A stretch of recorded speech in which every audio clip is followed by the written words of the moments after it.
Wow. It went down.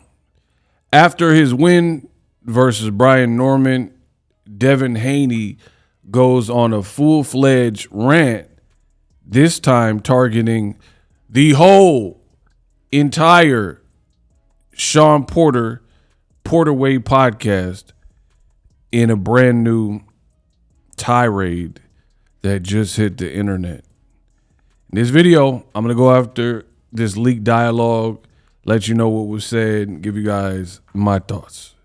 What up, Fight World? It's your boy Ego, and I'm back with some more boxing.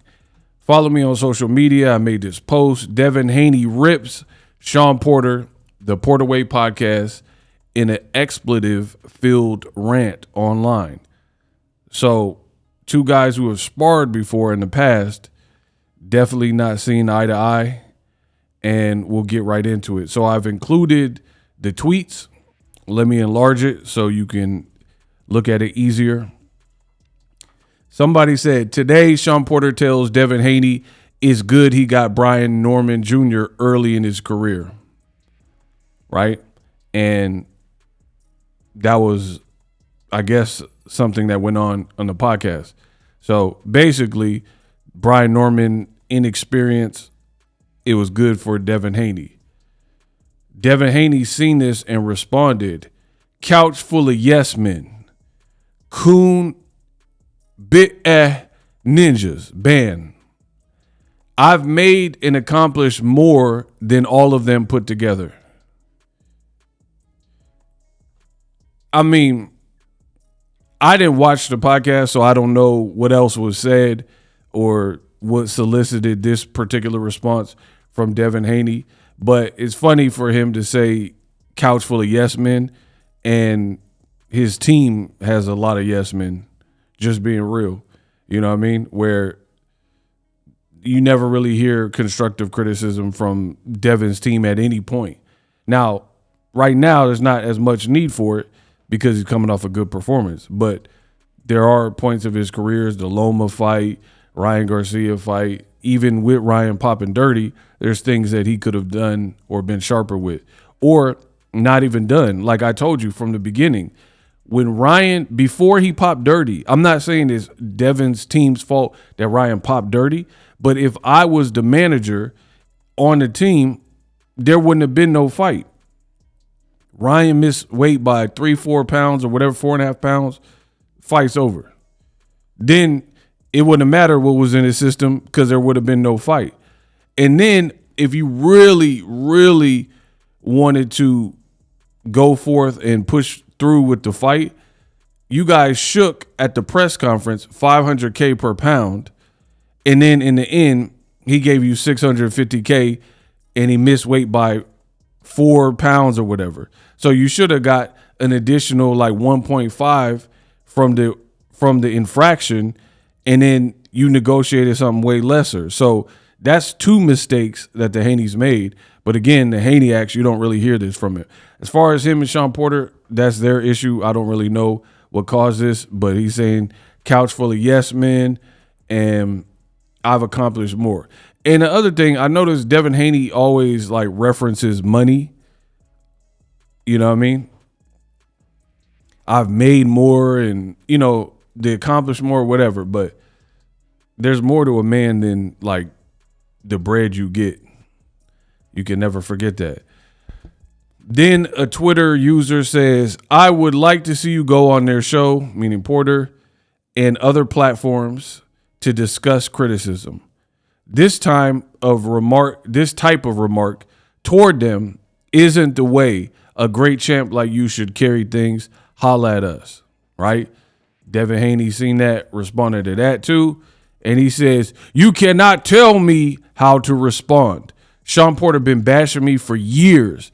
I was 14, 15, and 16, sparring him for $2. I don't really understand that. $200 or $2/$300. I don't know. I guess that was his wage when he was 15. I don't know. Whatever. He was $2 is crazy. Getting $2 to spar is, I don't know if I'm reading that wrong. Let me know in the comment section. But $200, I don't care how old I was, but $2 is criminal, but whatever. When he was in his prime fighting for world titles, and he got the nerve to say something about Victor Conti and Snack, he was the one that introduced me to Victor. I could go on and on. You speaking on something you know nothing about. This is Devin. So he on a full-on rant against anybody. Then it says, dang, Tiger Johnson violates Devin Haney. Quote, he got to stay away from guys like me. He said this in the Mill City podcast. Devin Haney said, Abdullah Mason been beating the ish out of him in sparring. These are facts. Ninja ain't no tiger. He's a cub. I mean, that's been used before, like with the Charlos. You know, people like, oh, you a cub. But whatever. He not on my radar. He sucks. He just fought in front of 500 people. Top rank was ready to drop you, boy. So now he beefing with a boxer, Tiger Johnson, who was on the Porterway podcast. So Devin, you know, he had a great performance with Brian Norman, dropped him. I mean, me personally, I ain't see no problem with the performance. It was a marked improvement from the fight with Ramirez. See, I can't speak for everybody, but I'm realistic. And I am the first to admit I criticized Devin for the Ramirez performance. That didn't show me enough. But Norman, he stepped it up. It was a dangerous foe, and he looked like he wanted to win, threw more offense, especially in the first half, kind of trailed off. But all in all, you did what you had to do to win, and sometimes that's what's needed. Secure the victory, capture the dub, move on. And he's a champion. So he won. I don't even think the scorecard should have been as close as what they were. And then you just move on and learn from it and improve. Cool. So I didn't have a problem. There are a lot of people, though, that they seem to have hated the performance. Max Kellerman said he's not a great fighter. Eddie Hearn and Conor Ben are saying it was boring, put him to sleep, stuff like that. So you guys let me know in the comment section. For me, I didn't see everybody before the fight said it was 50-50, said it was a good fight, a dangerous fight. He dropped the guy. He had him gun shy. He boxed well. Even if he fell off offensively in the second half, he secured the dub. So I don't understand the big hoopla. I haven't watched, as of me recording the video, Shawn Porter's podcast to know why he's so angry at them. But if you know the real reason or what was said on the podcast, let me know in the comment section. If, I don't know, maybe he feels they didn't give him props after the Norman performance. I do remember Shawn Porter, there was a video, and I think he was picking Brian Norman to win. So now that Devin won, he's on a tear for, I guess, anybody who doubted him or whatnot. So let me know what you think. Some people think this isn't champion behavior. Me, I don't really care. He won. People were popping it. So now he popping his talk. It is what it is. Live streaming can be tough, which is why I use StreamYard. Click the link in the description for StreamYard, which is an awesome tool that enables you to set up your stream with ease of use. Get great results with live streaming. It's what I use. Stream to social media with ease with StreamYard. Live streaming is here to stay. Engage with your audience using StreamYard. Great way to reach out to your audience and connect. So you need a tool that can do that.